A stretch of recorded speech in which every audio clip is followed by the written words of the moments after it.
look at you and it's easy to see. Hi guys, welcome back to my channel. So मैं जा रही हूँ एडुकार्ट के conclave event में, जहाँ आ रहे हैं हमारे फेवरेट दिगराज सर, प्रशांत भैया। मैं 2 दिन बाद एडिट कर रही हूँ, बट मेरा हैंगओवर अभी तक उतरा नहीं है। सो उतनी एनर्जी, उतनी खुशी, उतनी सब कुछ है, एंड मैं सब कुछ शेयर करूँगी। सो पूरा ज़रूर देखना। एंड कुछ जैसे क्लिप आती रहेगी यूट्यूब वीडियो पे, तुम देख सकते हो। So check it out.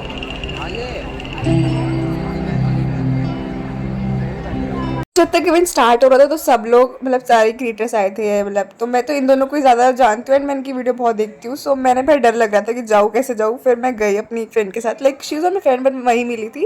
And they both are, भाई साहब इतने प्यारे। बिल्कुल भी लग ही नहीं रहा था कि यार ये वो है। इतने ज़्यादा sweet, my God. My God, I just got the goosebumps here, hearing your voice. And you know, there is this secret I want to tell you about. And although he said that's not his ability. Yes, he did. Alright, now let's try this with music. So can we have the music, please?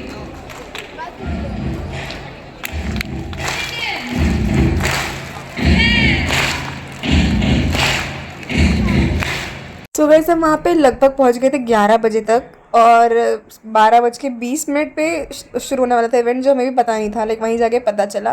And अभी यहाँ पर lamp वगैरह light कर रहे थे। That was amazing event. ठीक है, अभी तो ये CEO ऑफ एडुकार्ट जो भी है, तो इन्होंने थोड़ी देर बोला। उसके बाद बाकी भी जो स्पीकर्स थे, they are so so so nice. बहुत कुछ सीखने को मिला। एंड ऐसे आप जाओ ना कहीं, तो दे वर आई फील सो लकी कि मैंने पहली बार तो प्रशांत भैया और दिगराज को रियल लाइफ में देखा। That's why. एंड ये तो फर्स्ट इवेंट था। आई होप हम जाते रहे 11th में भी, 12th में भी और 10th में भी यार मौका मिले, ऑब्वियसली। सो हम पहले गए तो सबसे पहले इन्होंने हमें बताया था कि बहुत तरीके की बोलने का चीज़ होता है, और किस तरह बोलना चाहिए एंड ऑल, और भी बहुत सारी चीज़ें। अभी मुझे 3 दिन हो गए हैं, मुझे सिर्फ 2 चीज़ें याद हैं, और वो तुम समझ सकते हो क्या हो सकती हैं, बट दैट्स वर अमेजिंग। उसके बाद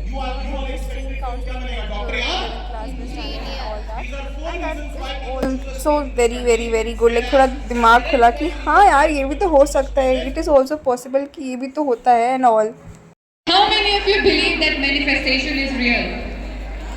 लगता है काफी लोगों ने ये मैनिफेस्ट किया कि they will be seeing Digraj sir बहुत ज़्यादा।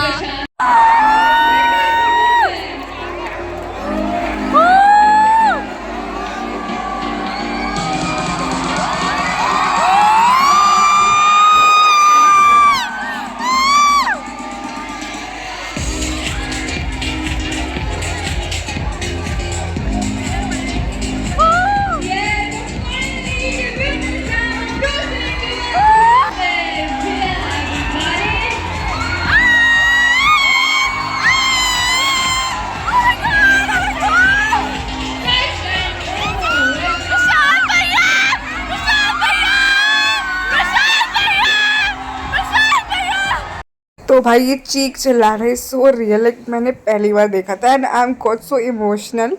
इवन लास्ट में मैं रोई भी थी। I tell you that all story, okay.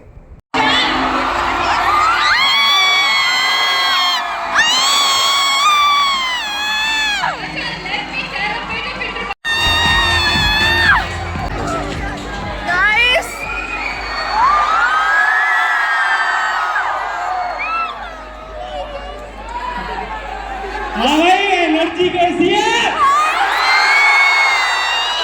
जोश मीटर बताएगा कोई? Yes, everybody.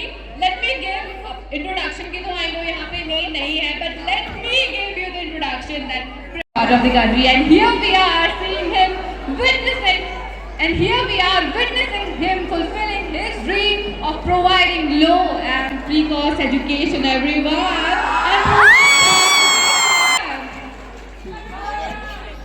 Love you too.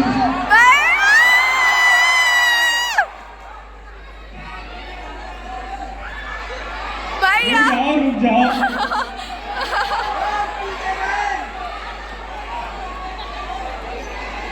Digraj sir को बुलाया जाए। हाँ भैया, बुलाया जाए फिर उनको। हाँ भैया। पक्का सोच लो। Oh my God. और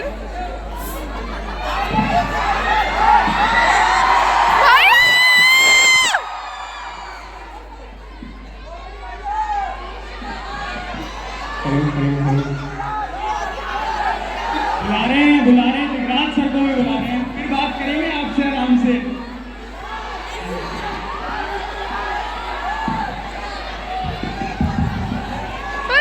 ओ भाई साहब, कैसे हो सारे?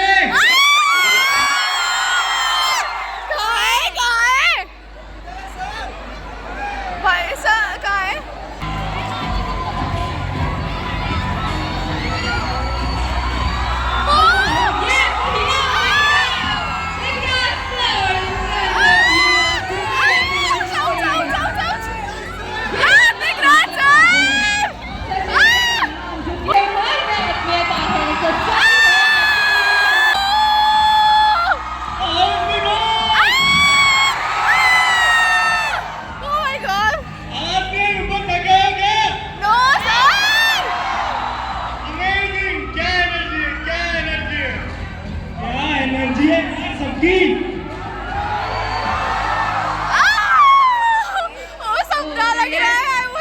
यहाँ पे भी आई नो मुझे इंट्रोडक्शन की नीड नहीं है, मोहताज नहीं है, उनके व्यवहार में आत्मीयता है, सच्चाई है, सबके लिए सम्मान है। एसएसटी का डाउट हो या पेपर का डर, सबको कराते हैं वो नैया पार, जिनसे करते हैं बच्चे प्यार, सिक्स की गुड़िया हो या 12 की शेर शेरनी, he is there for you all. So everybody here,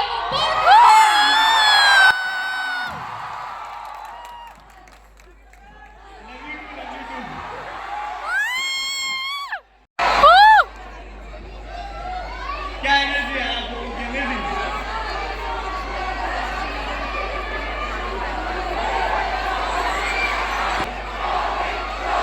ओगी भैया। settle down everybody, settle down and let them speak. ठीक है? Yes everybody, settle down everyone and please.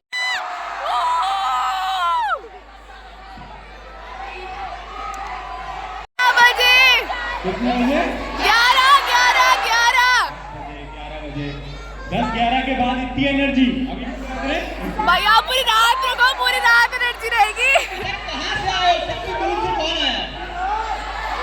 ये सब सारे दूर से आए।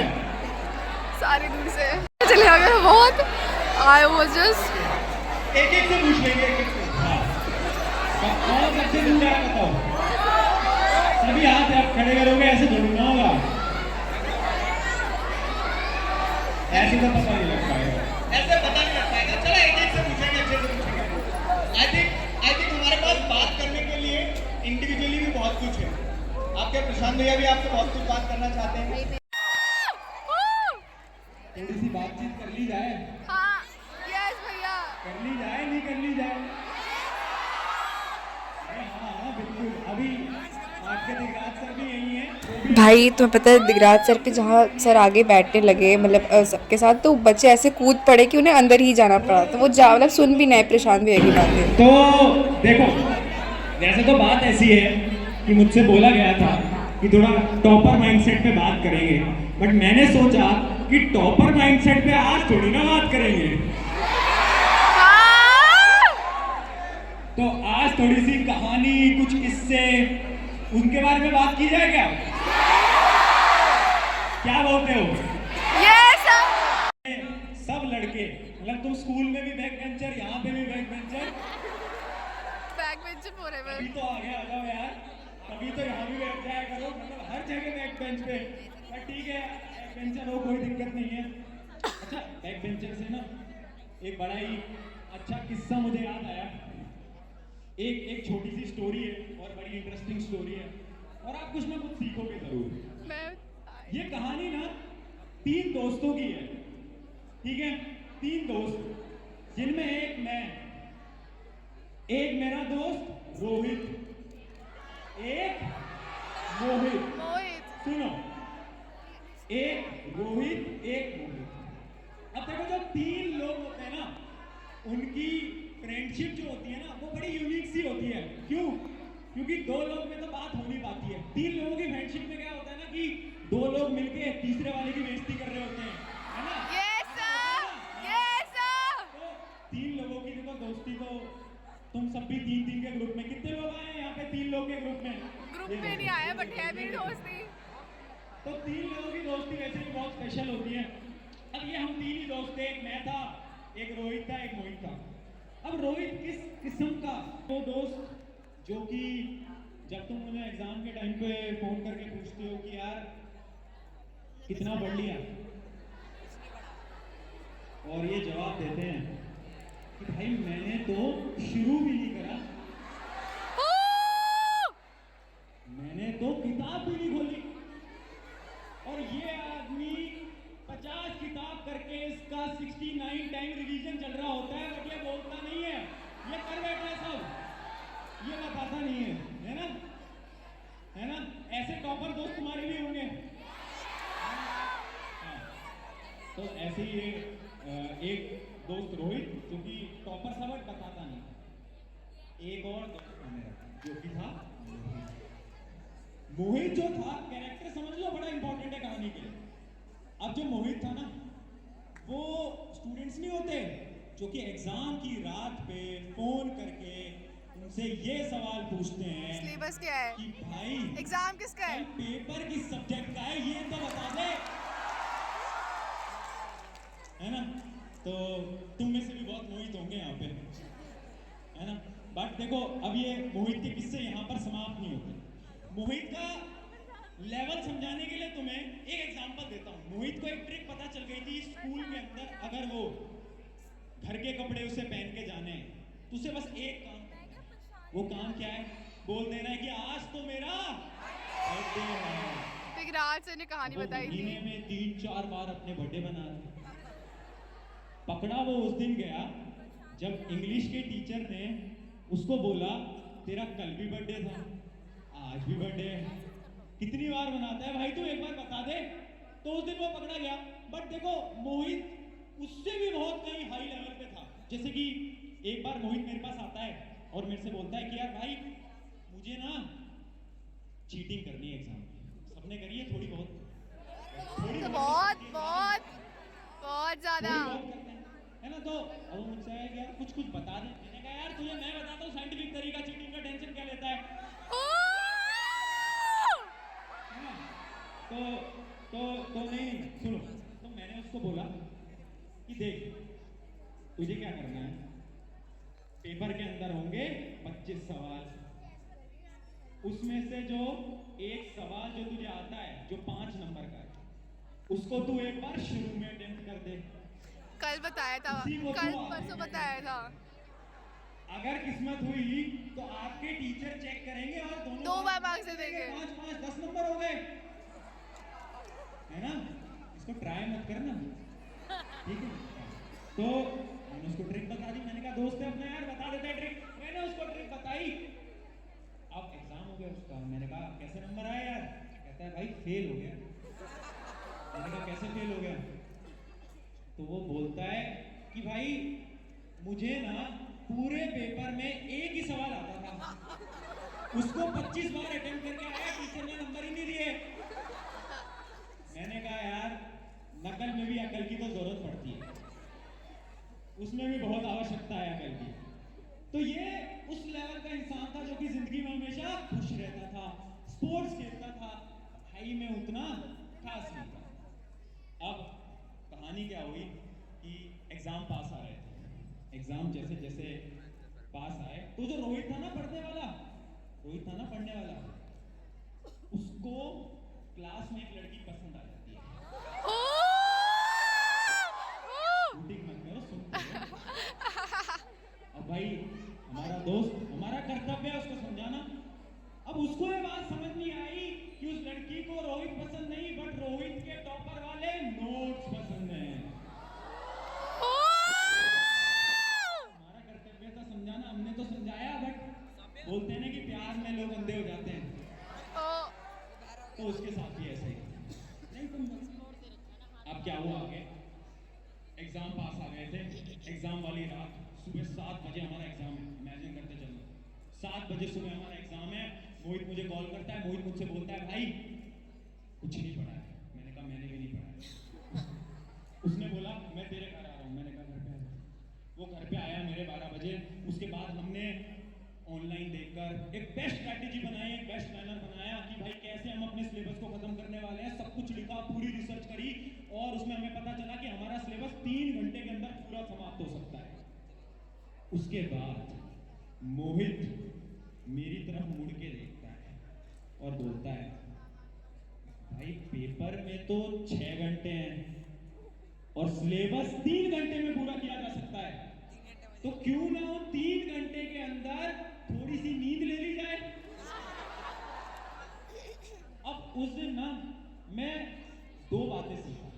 पहली बात, एग्जाम की रात में नींद बहुत अच्छी आती है। दूसरी बात, जिसने ये सपना देखा है ना कि हम एग्जाम में सुबह जल्दी उठ के पढ़ेंगे, वो कभी नहीं उठ पाया है। फॉरएवर भाई, फॉरएवर। हुआ है? Yes sir. हमारे साथ भी हुआ। नींद खुली 6 बजे, 7 बजे पेपर। क्या करें? मोहित ने दिमाग लगाया, मोहित ने बोला यार यूट्यूब पे सर्च करते हैं तुक्का कैसे लगाया जाए।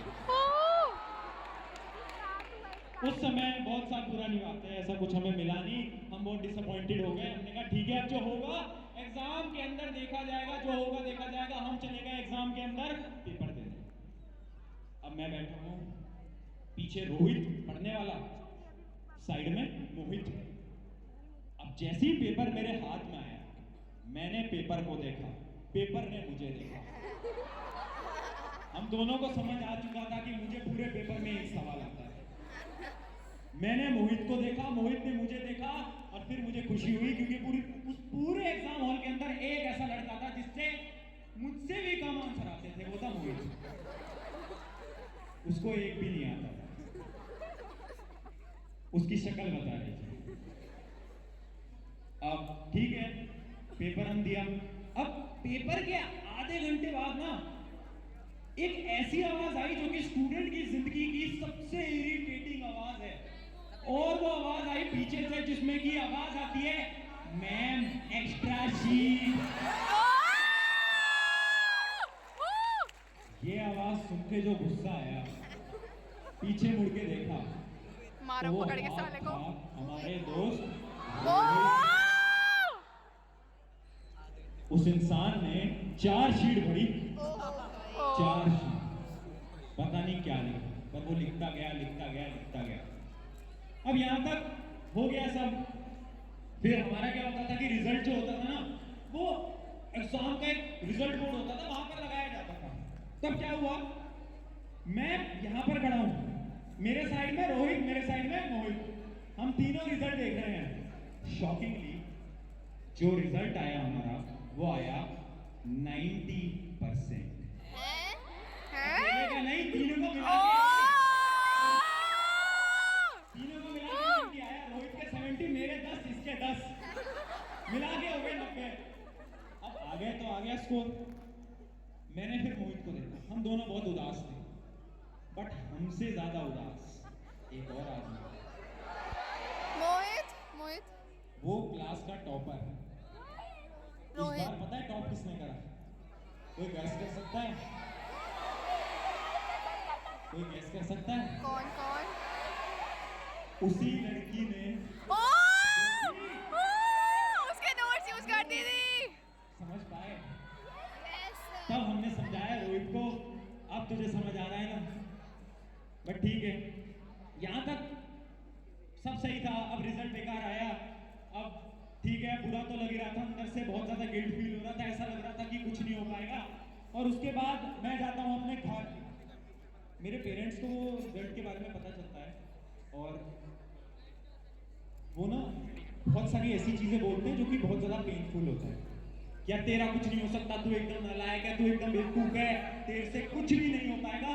और पता है, हर एक स्टूडेंट के लिए जब उनके पेरेंट्स उन पे ताना मारते हैं, जब उनके पेरेंट्स उनको नालायक बोलते हैं, जब उनके पेरेंट्स उनको ये बोलते हैं कि तुमसे कुछ नहीं हो पाएगा, वो जो पेन होता है ना, वो पेन बहुत ज्यादा होता है, क्योंकि बाहर के लोगों का तो हम सुन लेते हैं, बट जब घर वाले बोलते हैं तो बहुत बुरा लगता है।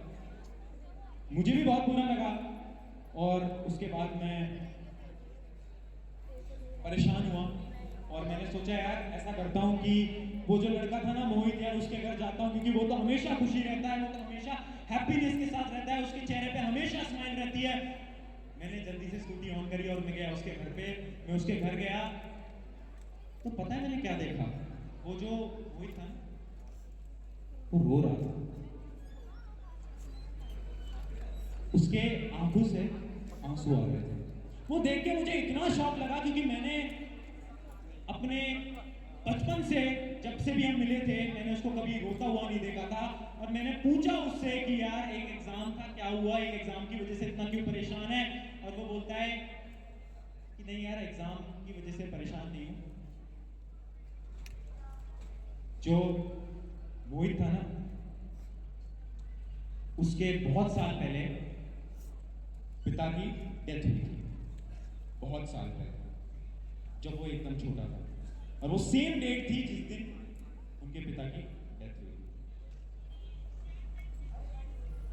और उस लड़के को ऐसा देखकर ना मुझे उस दिन एक बात समझ आई कि हम लड़के हैं जनाब, हम अपना दुख किसी को नहीं सुनाएंगे, हम बंद कमरे में रो लेंगे, बट बाहर आकर अपना रोना किसी को नहीं सुनाएंगे।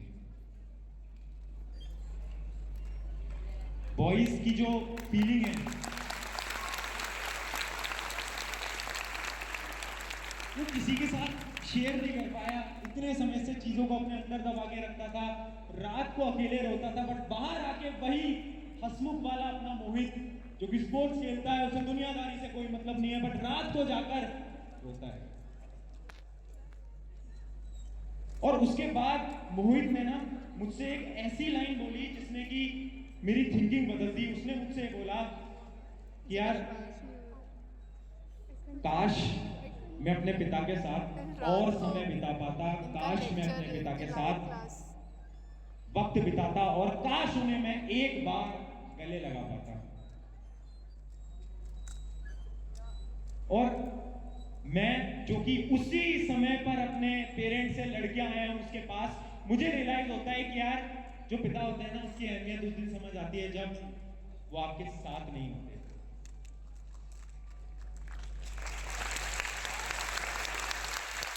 एक बहुत अच्छी लाइन भी थी, शायद आपने सुनी भी होगी, कि जब तक उसका हाथ मेरे सर पर है, जब तक उसका हाथ मेरे सर पर है, मेरा मंजिल जिंदा है। जब तक उसका हाथ मेरे सर पर है, मेरी मंजिल जिंदा है। जब तक उसका हाथ मेरे सर पर है, मेरा सब कुछ जिंदा है। ये मुसीबतें क्या बिगाड़ देंगी मेरा, जब तक मेरा बाप जिंदा है।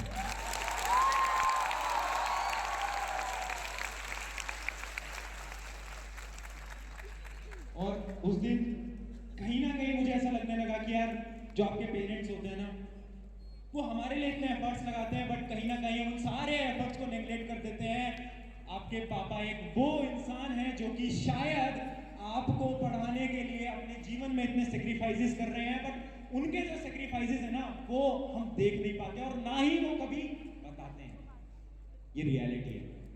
और ना केवल आपके पिता, आपकी जो मम्मी भी है, याद करो जब तुम्हारा एग्जाम होता है ना, सुबह जब तुम्हारा एग्जाम होता है, तुम्हारी मम्मी तुम्हें सुबह उठाती है 4 बजे, तुम्हारे साथ बैठकर तुम्हें बोलती है कि जाकर पढ़ लो। वो सेक्रीफाइस है जिनके बारे में शायद कोई बात नहीं करता। और उस दिन मुझे समझ आया कि यार पेरेंट्स जो है ना वो बहुत ज्यादा इंपॉर्टेंट हैं। और मैं सभी यहाँ पर स्पेशली लड़कों से बोल रहा हूं कि जब मौका मिले ना, अगली बार अपने पिता को गले लगा लेना, क्योंकि बहुत लोगों का ये सपना रह जाता है, जब समय मिले एक बार अपने पिता को गले जरूर लगाना। अब उसके बाद मैं और मोहित थोड़े परेशान तो थे ही, क्योंकि ऑब्वियसली बात है हम फेल हो चुके थे, मार्क्स बहुत कम आए थे, और हम जा रहे थे स्कूल के अंदर, और हमें अचानक से मिलते हैं हमारे पीटी टीचर। और पीटी टीचर का ना एक रुतबा होता है, वो हमें दूर से ही देख के बुलाते हैं, ओए इधर आ, क्या है, क्यों उदास शक्ल लेके घूम रहा है? हमने कहा सर कुछ नहीं, हमारी तो जिंदगी बर्बाद हो गई है, हम तो फेलियर हैं, हमसे थोड़ी ना कुछ हो पाएगा, हमारी तो वैल्यू ही नहीं है कुछ। पीटी सर ने उस दिन बताया कि यार तुम्हें ना एक बहुत प्यारी कहानी बताता हूं।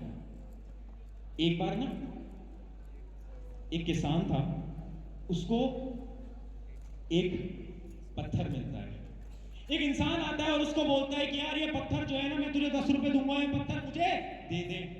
वो किसान बोलता है क्या बेवकूफ इंसान है, 10 रुपए में पत्थर मांग रहा है। वो सोचता है कि इसको तो मैंने पागल बना दिया, और उसको पत्थर दे देता है, 10 रुपए ले लेता है। अब कुछ महीने बाद वही किसान एक शहर में घूम रहा होता है, एक शहर के बड़े से शोरूम में कांच की बिल्डिंग के अंदर वो वही पत्थर देखता है, और उसके ऊपर रेट टैग लगा हुआ था 2 लाख रुपए। यानी उसको उसकी वैल्यू नहीं पता थी। और उस दिन पीटी सर ने भी हमसे बोला, लाइफ में अपनी वैल्यू समझो, जिंदगी ना 2 ऑप्शन देती है, ध्यान से सुनना, जिंदगी 2 ऑप्शन देती है, या तो तुम अपनी हार से हार मान लो, या तो तुम अपनी हार को हराकर जीत जाओ।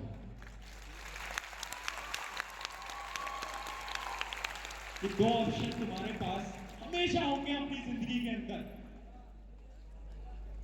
और चॉइस तुम्हारी होगी। और ये जो हम बात करते हैं ना टॉपर की, तो असली टॉपर कौन है? जो मार्क्स लेके आ रहा है। असली टॉपर वो नहीं होता जो कि अच्छे मार्क्स लेकर आ रहा है। असली टॉपर वो है जो कि जब जिंदगी उसे 100 बार नीचे गिराए तो वो 101 भी बार खड़ा होकर बोले कि अगर फिर गिराएगी ना तो फिर उठ जाऊंगा। और असली टॉपर वो होते हैं जो कि जिंदगी में लड़ते हैं।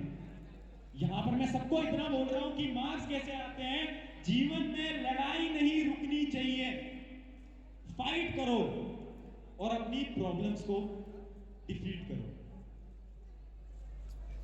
तो जो पूरी कहानी थी ना रोहित, मोहित और मेरी, इससे जो आज मैं तुम्हें सिखाना चाहता था ना, वो एक लाइन थी कि मैं नहीं हारूंगा। एक बार पूरी ऑडियंस मेरे साथ दोहराएगी, मैं नहीं हारूंगा। एक बार फिर दोहराएंगे, मैं नहीं हारूंगा।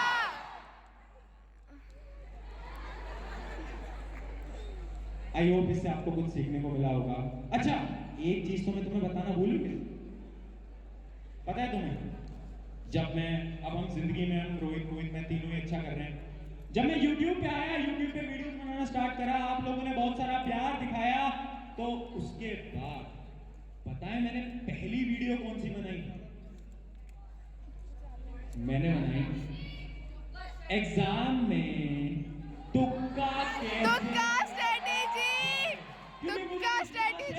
और मोहित जैसे 2 लोग इस भारत के किसी कोने में बैठकर एग्जाम से 1 घंटे पहले यही सोच रहे होंगे कि तुक्का कैसे लगाना है यार, ये बता दो। This is my time. शुक्रिया everyone. Thank you thank you thank you, बहुत ज्यादा शुक्रिया आप सभी का। अबे हटो यार। आई डोंट नो यार इतना प्यार डिजर्व करते हैं नहीं करते, बट जितना आप देते हो वो बहुत करते हो। लव यू बहुत ज्यादा दिल से। लव यू भैया।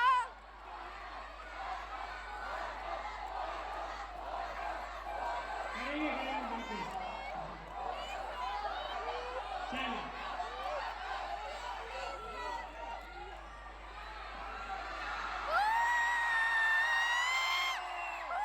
मुझे बता दो आज तुम क्या करके आए हो। सर मैं भी करना स्टार्ट करूं। आपके ये सारे गिफ्ट्स लिए जाएंगे, टेंशन मत लो। वो किसकी है? ओ भाई।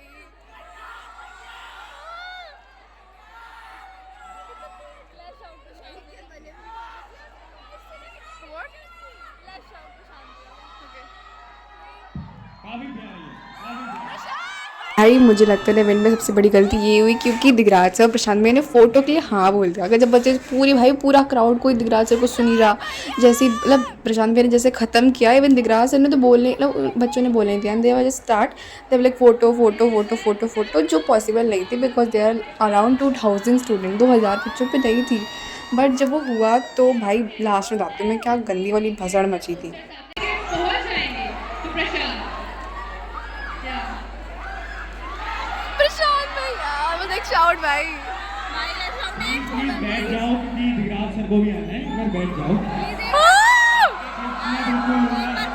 आपके गिफ्ट में बिल्कुल लूंगा, बिल्कुल लूंगा, बिल्कुल लूंगा। Yes please please settle down और प्रशांत जोरदार। तो आप बुलाएं सभी के लिए, आप सभी के फेवरेट दिगराज सर को।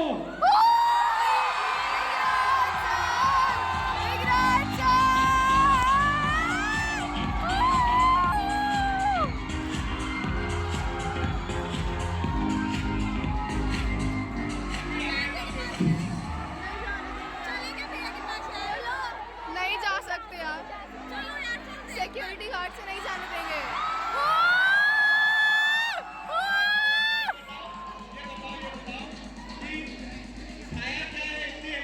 आपका प्यार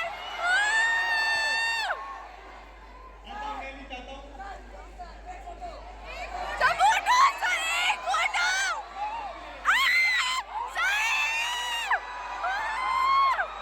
सर आप यार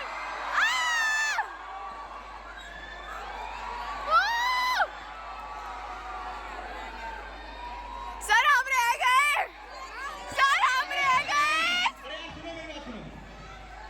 ओ! सारे बैठो मेरे। अरे यार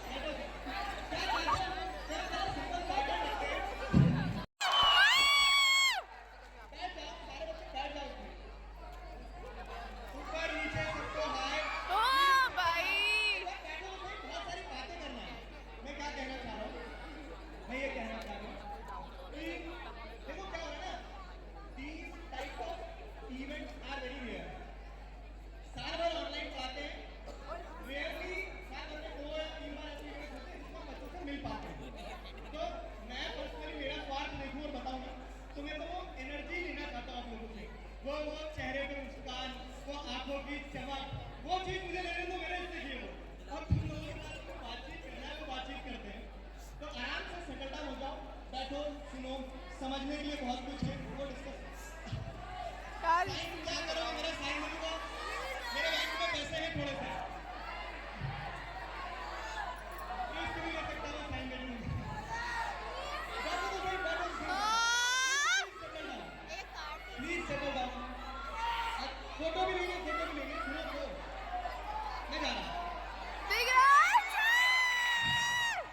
आपको बैठो एक बार प्लीज, बैठ जाओ, अच्छे से बैठो। देखो 2 चीजें, अगर आपने जो भी लेटर, जो भी पोम, कोई स्केच है, कोई कुछ भी छोटा सा पेपर का टुकड़ा भी है ना, तो वो बहुत सारे वॉलंटियर्स हैं, टीम के लोग हैं, उन्हें याद से दे देना। I personally keep them all, ठीक है, उसका मेरे दिल के बहुत करीब रहेगा, तो सारा अच्छे से संभाल के किसी को दे के जाना, ठीक है। ये पहली चीज हो गई।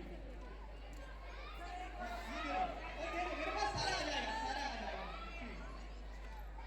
आई कीप देम ऑल, और मैं कभी तुम्हें दिखाऊंगा, मेरे पास एक फोन भी है, उनके बहुत सारे लेटर्स हैं आपके। ये लो, सुनो मेरी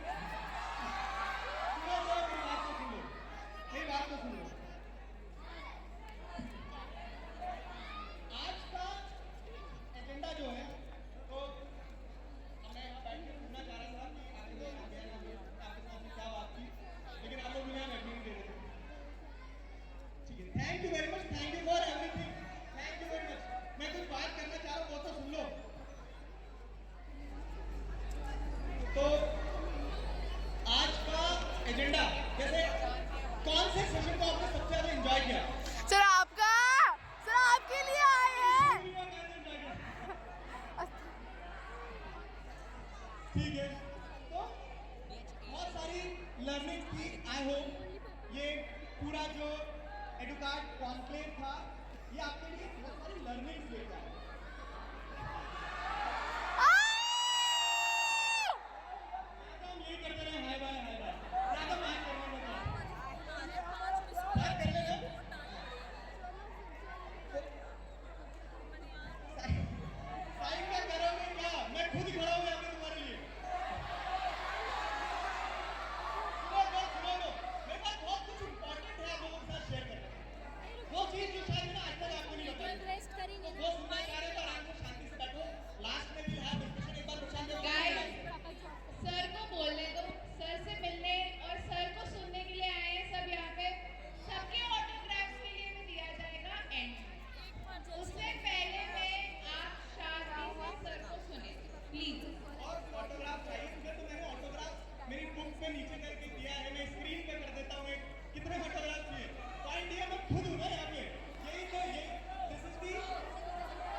माइंडसेट डेवलप होता है और वो माइंडसेट हमें टॉपर बनाता है। तो अब ऑब्जेक्टिव क्या है? जरूरी नहीं कि हर बच्चा टॉपर बने, लेकिन अगर आपने वो माइंडसेट डेवलप कर लिया ना, तो वो माइंडसेट आपको लाइफ में टॉपर की तरह जीना सिखाएगा। And that is the important thing. कुछ क्रक्स है, सिंपल 4-5 पॉइंटर्स हैं जिनके इर्द गिर्द में आपको मतलब पूरा इंस्क्रिप्टेड है। और आई बिलीव कि जब आप किसी से बात कर रहे हो ना, और अगर वहाँ पे फिल्टर्स हैं, अगर वहाँ पे स्क्रिप्ट्स हैं, तो वो हार्ट टू हार्ट कनेक्ट नहीं होती। तो मैंने जो पर्सनली फील किया over the period of time कि क्या चीज़ें हैं जो आपको एक माइंडसेट देती है, इस पे बात करते हैं। दो सवाल मैं तुम्हारे इंग्लिश चेक कर लूँ, लाओ। एक होता है रिएक्ट करना और एक होता है रिस्पॉन्ड करना। किसी को डिफरेंस पता है रिएक्ट और रिस्पॉन्ड में? बताओ। रिएक्ट और रिस्पॉन्ड में डिफरेंस माइक दे दीजिए प्लीज।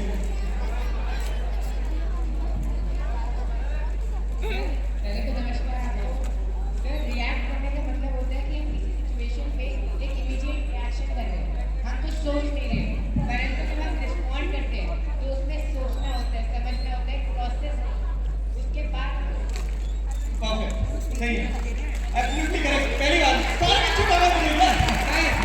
क्या कह रहे हैं? साइड जी डायरी लेके मैं दे दूंगा।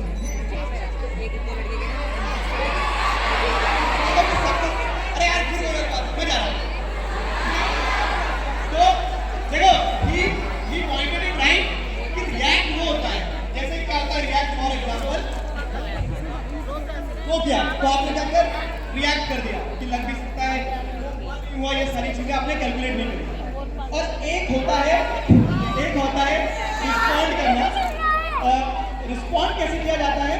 जब आप कैलकुलेट करते हैं, सारी चीजों को समझते हैं। कहानी सुनोगे? कहानी देखो, how the mindset makes the difference. React करना क्या होता है ना, और रिस्पॉन्ड करना क्या होता है, उसके बीच में मैं आपको एक क्लियर इमेज बताता हूँ एक कहानी की वजह से। और आपका माइंड होना चाहिए रिस्पॉन्ड करने वाला। एक बार क्या होता है ना, एक रेस्टोरेंट में सब कुछ सेटल्ड था, बढ़िया लोग बैठ रहे थे, स्लो म्यूजिक चल रहा था, सारे लोग डिनर कर रहे थे। फिर क्या होता है ना, अचानक से दो आंटी लोग बैठी थी और कहीं से एक कॉकरोच आ गया। तो जानते हैं क्या होता है फिर? तो वो कॉकरोच जैसे आया तो पूरी रेस्टोरेंट का जो डाइनिंग एरिया था उसको उन्होंने किचन में कन्वर्ट कर दिया। आंटी ने सारी प्लेट उड़ा दी, कोई कॉकरोच ने क्या कर दिया, पूरा सब कुछ वहाँ पे क्रॉस क्रिएट कर दिया। अब वहीं पे क्या था ना, तो वेटर भी खड़ा था, जो लेके आया, लेकिन पहली तो आंटी ने हवा में डाली, तो वो कॉकरोच उड़ के वो वेटर के ऊपर चले जाते। अब क्या होता है ना, वो वेटर के ऊपर जब कॉकरोच जाता है तो वेटर क्या करता है, सिंपल कॉकरोच को ऐसे पकड़ता है और खिड़की से बाहर निकालता है। अब आपको यहाँ देखना है कि पूरे सिनेरियो में प्रॉब्लम एक ही थी। क्या थी प्रॉब्लम? एक ग्रुप ने रिएक्ट किया और एक ग्रुप ने रिस्पॉन्ड किया। तो जब हम बात करते हैं माइंडसेट क्या डेवलप किया, तो बड़ी सिंपल सी चीज है कि आपको रिस्पॉन्ड करना सीखना होगा rather than reacting. Problems are going to be the same. Answer लिखते नहीं आ रहे हैं सर, यही प्रॉब्लम है सबकी। लेकिन एक व्यक्ति क्या करता है, रोता है कि आंसर लिखते नहीं आ रहे, क्या करें, और एक व्यक्ति क्या करता है, आंसर लिखना शुरू करता है। तो आप रिस्पॉन्ड करना सीखो, कैलकुलेट करो कहाँ कमी रह गई, बहुत प्रयास करना सीखो। तो this is the most important thing, start responding from today. दूसरी चीज क्या होती है ना, कि हम सब एक रैट रेस में दौड़ लगा रहे हैं। हम सबको क्या लगता है ना कि यार मेरी क्लास में ये मुझसे आगे निकल गया, मैं पीछे रह गया, बराबर कैसे आएंगे, वो बेहतर कर रहा है, पेरेंट्स भी कंपैरिजन कर रहे हैं, स्टूडेंट्स भी कंपैरिजन कर रहे हैं, टीचर्स भी कंपैरिजन कर रहे हैं। एक सिंपल रूल बताऊं, सबकी अपनी अपनी रेस है, तो your own race and your own pace. आप जब तक कंपेयर करते रहोगे तब तक परेशान होते रहोगे। तो कंपैरिजन वाली जो प्रॉब्लम है ना, इसको आज ही खत्म करो। सबकी अपनी अपनी रेस है, सबका अपना अपना पेस है। एक क्या होता है, हम सब इम्परफेक्ट तरीके से परफेक्ट हैं। एक हमेशा से एक लाइन आप लोगों के साथ में शेयर कर सकता हूं कि अपने इम्परफेक्शन को एम्ब्रेस करना सीखो। वो माइंडसेट डेवलप करो। आप रेजोनेट करोगे उस चीज को, क्या कि ऐसा कौन है जिसमें कमी नहीं, आसमां के पास भी जमीन नहीं। तो हर एक चीज दुनिया में इम्परफेक्टली परफेक्ट है। कंपेयर करके उस स्पिरिट को किल मत करो। ये माइंडसेट दूसरा डेवलप होना चाहिए आपका कि कंपैरिजन किल्स, इसीलिए we have our own race and we will have our own pace. तीसरी चीज दिग्राज ने बोल दिया है, दिग्राज ने बोल दिया कि कंपैरिजन नहीं करना है, तो निकल जाए सब आगे, मुझे क्या फर्क पड़ता है, मैं तो अपनी जगह बैठा रहूंगा। लेकिन यहाँ पे आपको एक चीज समझना होगा कि अपॉर्चुनिटी जब दरवाजा खटखटाती है तो हमें दरवाजा खोलना होता है, उसे ग्रैब करना होता है। एक और बड़ी मजेदार कहानी है। क्या होता है ना, एक बार एक व्यक्ति जो था, तो एक किसान था, उसकी बहुत सुंदर लड़की थी, ठीक है। तो अब वो जो किसान था वो अपनी लड़की की शादी करना चाहता था। अब एक लड़का आता है सुंदर सा, तो वो लड़का बोलता है कि मुझे आपकी लड़की के साथ शादी करनी है। किसान था, समझदार था, उसने बोला ठीक है, मैं अपने जो बैलों को रखा जाता है तो बाड़ा होता है ना, तो उस बाड़े में से 3 बैल निकालूंगा। 3 बैल में से किसी भी एक बैल की अगर आपने पूंछ पकड़ ली तो मेरी लड़की की शादी तुम्हारे साथ करवा देंगे। आसान है, कोई सैलरी पैकेज नहीं पूछना है, क्या काम करते कुछ नहीं, पूंछ पकड़ ले बेटा मेरी लड़की दे। तो ये शर्त रखी गई। अब वो जो व्यक्ति था वो खड़ा हो गया, उधर से गेट खुला, एक बड़ा सा बैल दौड़ लगाते हुए आया। उसने देखा कि यार बैल तो बहुत बड़ा है, मार देगा जोर से सिर, तो शादी करने लायक नहीं बचूंगा, तो मैं इसको निकल जाने देता हूँ। तो वो बैल निकल गया। क्यों? क्योंकि उसने सोचा अभी तो 2 मौके और है। सेकंड नंबर पे फिर दरवाजा खुला, एक और बैल बाहर निकला, लेकिन इस बार जो बैल बाहर निकला ना, वो पहले वाले बैल से 2 गुना था। ये वाले बैल को तो देख के उसने रास्ता छोड़ने के लिए तू पहले जा, नहीं करना शादी। उसने सोचा चलो एक और मौका बचा है। तीसरी बार जब गेट खुला, एक और बैल जोड़ लगा गया। ये जो बैल था, तो ये बैल ऐसा था कि उसने बोला मैं मसल दूंगा इस बैल को, दुबला था, पतला था, एकदम ऐसा कि फूंक मार दो तो गिर जाए। और वो आदमी जो था मुस्कुरा दिया, बोलता कि शादी पक्की, इस बैल की पूंछ तो मैं पकड़ ही लूंगा। अब जैसे ही वो बैल उसके पास आता है और वो आदमी उसको पकड़ने की कोशिश करता है, तो पीछे क्या देखता है कि बैल की पूंछ ही नहीं है।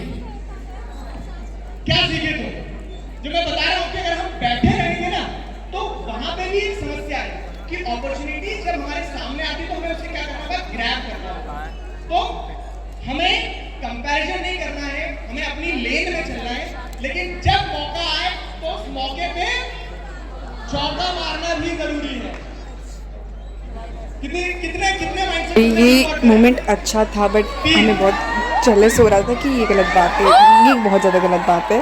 एंड इसी वजह से सारे बच्चे और प्रवोक हो गए चढ़ने के लिए, फ़ोटो के लिए। तो she was lucky, but okay हमारी इतनी किस्मत नहीं आएगी। ओके इट्स ओके, हमारी अच्छी किस्मत आएगी, हम मिलेंगे किसी दिन। मतलब देख लिया अभी तो मैं एक हफ्ते तक वही हैंग ओवर नहीं उतर रहा। तो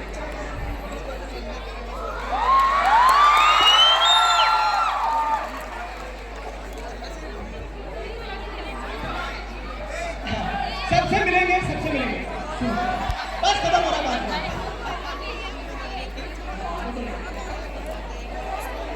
देखो ऐसे में सुनो सुनो, we have to maintain a decorum, ताकि चीजें मैं पक्का मिलूंगा तुमसे आगे मिलूंगा। पिंकी प्रॉमिस इम्पोर्टेंट थिंग क्या है, वो सबसे इम्पोर्टेंट जो है कि पूरी दौड़ में जो हम टॉपर की बात कर रहे हैं, मार्क्स की बात कर रहे हैं, परसेंटेज की बात कर रहे हैं, हम ये भूल जाते हैं कि हमें जीना भी है। हम ये भूल जाते हैं कि हमें जीना भी है।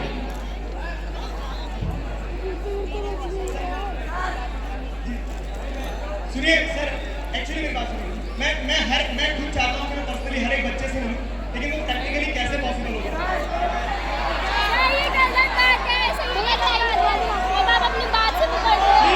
Please settle down. Settle down everyone, that's the last call, ठीक है? Otherwise वो चले जाएंगे यहाँ से, all right? And फिर से प्रशांत भी नहीं आएंगे यहाँ पे, so please everybody want to see Prashant sir again? So sir को बोलने दो पहले, ठीक है? मैंने देखा भाई बच्चे दिगराज सर को बोलने तक नहीं दे रहे थे and I told you that what is okay sir I told you last में क्या हुआ, लास्ट में भगदड़ मच गई, ठीक है। तो जो जितने भी इन्फ्लुएंसर थे, कंटेंट क्रिएटर थे, जिन्हें वीआईपी इनविटेशन मिला था, लाइक बहुत सारे तुम देखा होगा तुमने, बाकी भी यूट्यूब पे दूसरों के स्टडी ब्लॉगर्स, उन्हें तो पर्सनली मिलने के स्टेज पे अलग से बुलाया, उन्होंने फ़ोटो खींची ऑल ओवर। बट हम लोगों को मतलब मैं तो फिर भी काफ़ी आगे थी, लाइक मेरे पीछे तो बहुत दूर थी हम, आई थिंक 20 से 25 मिनट बहुत ज़्यादा भीड़ में वो सब कर रहे थे एंड सबके पेरेंट्स गुस्सा हो रहे हैं, पूरा टीम स्टाफ पागल हो गया था।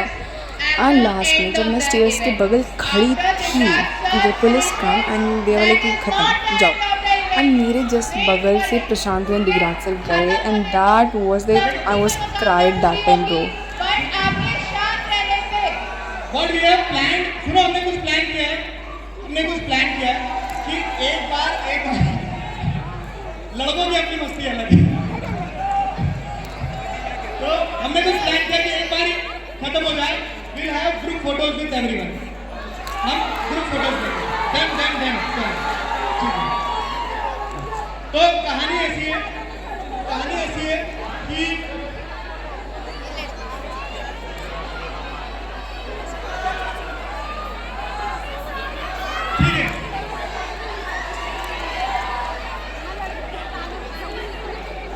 तो सुनिए,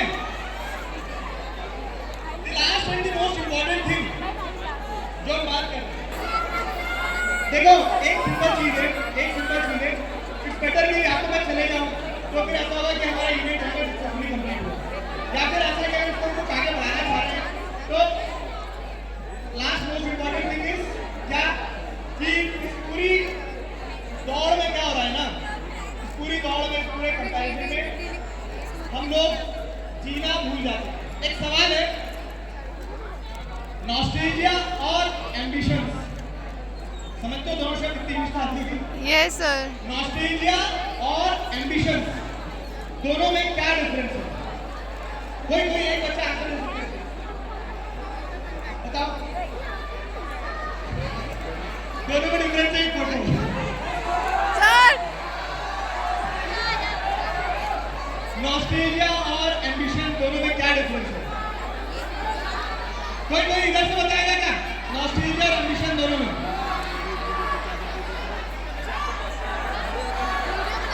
यार मुझे ये समझ नहीं आ रहा कितने लोग सुन रहे कितने नहीं सुन पा रहे। Better you should wrap up this now, ठीक है? Guys, if this will happen, I will cancel the group photograph. Remember this. Sit down and behave yourself. मुझे पर्सनली थोड़ा सा ऐसा लग रहा है कि हम एक चीज कुछ भी नहीं कर पा रहे, ग्रुप फोटोज भी प्लान करेंगे, तो मेरा ये भी रिक्वेस्ट है कि अगर आप थोड़ा सा कोऑपरेट करके छोड़ो, सारे लोग बैठ जाओ, मुझे पता है बहुत दूर से आए, कुछ बच्चे ज़्यादा परेशान होते हैं, सबसे मिलना चाह रहा हूँ और वो प्रैक्टिकली तभी पॉसिबल हो पाएगा जब हम कोऑर्डिनेट करें, समझ गए? तो वो कोऑर्डिनेशन के लिए जाओ प्लीज, वो कोऑर्डिनेशन के लिए थोड़ा कोऑपरेट करो। If you want something, you will have to cooperate with us. If you do not, it will get cancelled. As simple as that. So sit quietly and listen to sir. I think we should proceed now. तो शायद सबको बुला लेते हैं।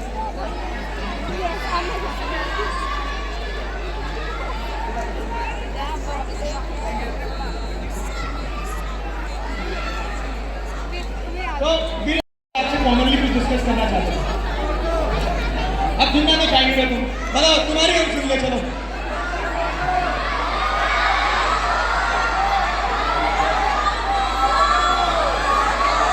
Photo भी लेंगे, photo भी लेंगे।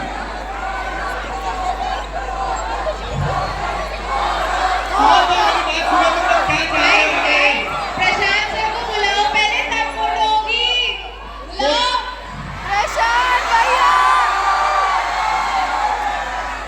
फिर ग्रुप फोटोज करके खत्म कर देता। मैं देख तो लूं, आराम से लगे ना किसी को, भागा दौड़ नहीं। अरे अपनी जगह पे बैठे रहोगे तो भी हो जाएगा।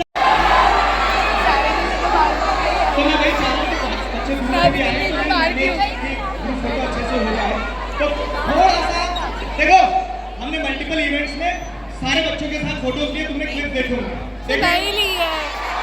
देखे ना, तो वो कैसे पॉसिबल हो पाया था बता रहा हूँ। उन्होंने टीम के साथ में कोऑर्डिनेट किया था। अगर आप कोऑर्डिनेट नहीं करोगे तो बता रहा हूँ, लास्ट ईयर दिल्ली में जो इवेंट हुआ था उसमें फोटोग्राफ नहीं करवाए थे क्योंकि पॉसिबल ही नहीं था। लेकिन अगर आप कोऑर्डिनेट करोगे तो पॉसिबल है, तो चुपचाप बैठ जाओ अपनी अपनी चेयर पे जाकर फटाफट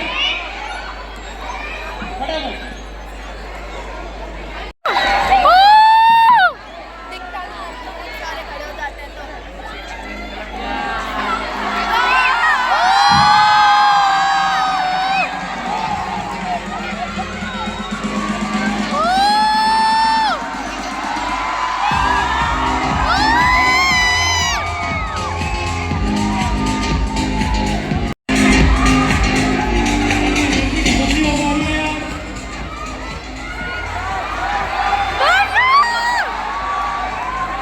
क्या है हमारे पास बताओ।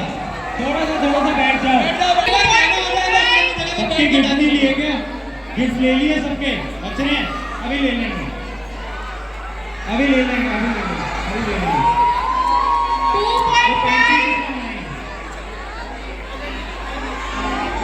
2.75 मैम कोई नहीं सुनेगा भाई। सर हम बैठे हैं भाई।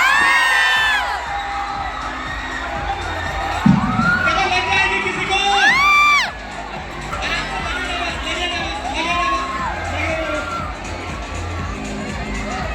गाइस यहाँ पे भी आके बैठ जाओ, बैठ जाओ, बैठ जाओ। आप लोगों से रिक्वेस्ट है, प्लीज अपनी सीट पे बैठ जाओ।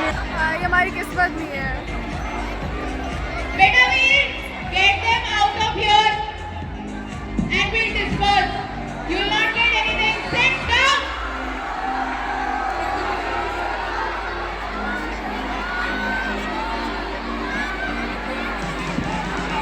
अरे देखो, सुनो सुनो सुनो सुनो सुनो सुनो, किसी के किसी के लग जाएगी इसलिए बोल रहा हूँ। तुम लोग बैठ जाओ, अभी बात करेंगे आपसे, बात करेंगे आपसे। Guys, आपके सर को कुछ बहुत important बताना है। प्लीज आप एक बार बैठ जाइए। आप बैठोगे तभी तो बात करेंगे।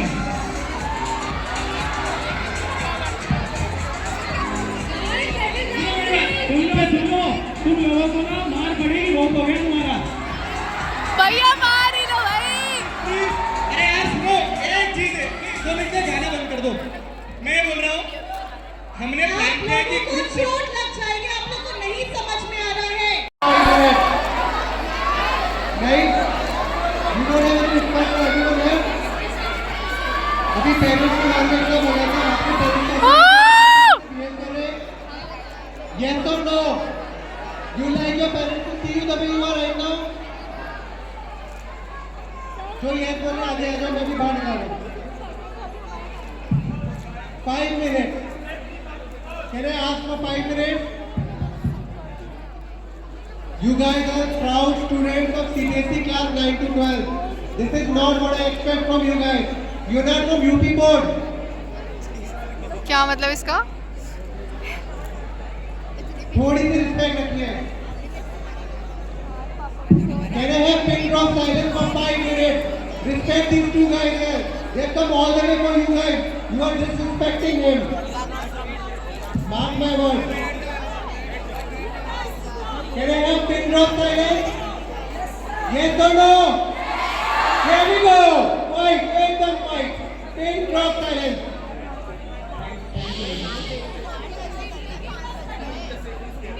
Thank you. थोड़ा सा सुनो, आप हमारी बात सुनो। यार इवेंट, अगर इवेंट चलाना है ना तो तुम्हें थोड़ा शांत रहना पड़ेगा, वरना हमें जाना पड़ेगा और हम भी नहीं चाहते जल्दी में हम जाए, वरना सिक्योरिटी रीजन की वजह से हमें बाहर ले जाएंगे। समझो उस बात को।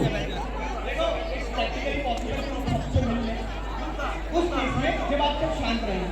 We have something surprise for you people.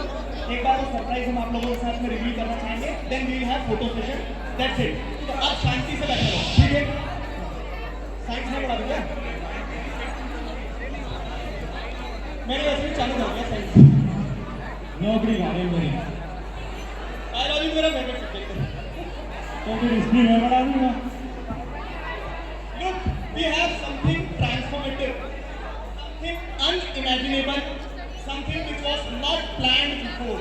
वो क्या है कि एक प्रैक्टिकल प्रैक्टिकल प्रॉब्लम जो बच्चे फेस करते हैं क्या प्लीज क्वाइट प्लीज। कि पढ़ सब कुछ लिया, समझ सब कुछ आ गया, प्रैक्टिस की बारी है। और प्रैक्टिस काश उस तरह से हो जाए जैसे बोर्ड एग्जाम खाते हैं। तो here we have the hybrid sample paper for this year. India के पहले ऐसे हाइब्रिड सैंपल पेपर जिसके अंदर आपको सिर्फ सैंपल पेपर नहीं मिल रहे हैं, क्वेश्चन बुकलेट्स भी मिल रहे हैं, जैसे कि आपका बोर्ड का पेपर आने वाला है। तो ये हो गया क्या लीक?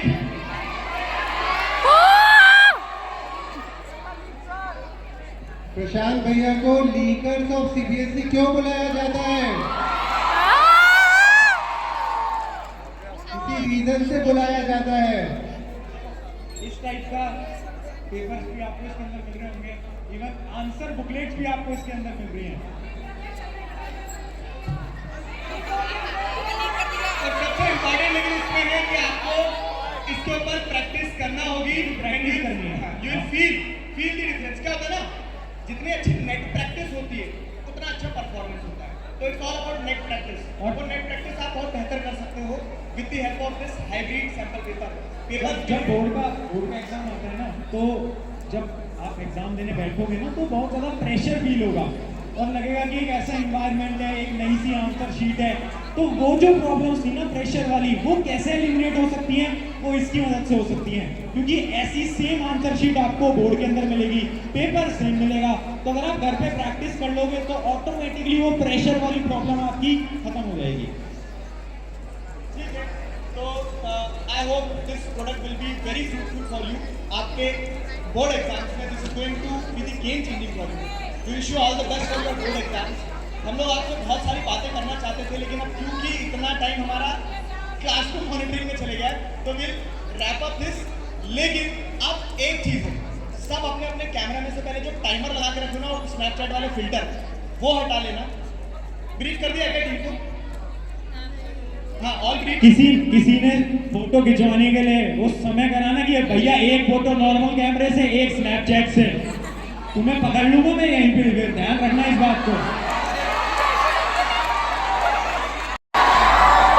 आएंगे ही नहीं भाई, क्या ही फायदा।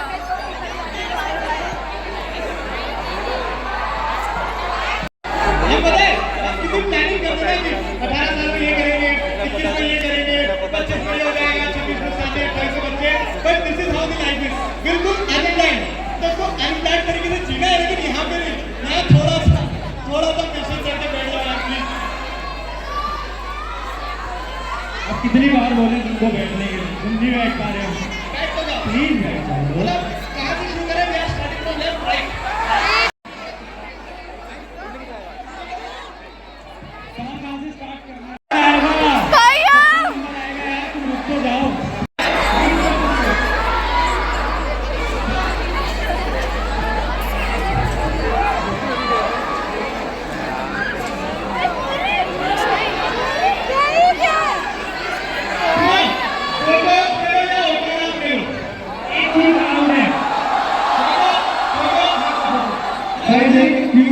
Please view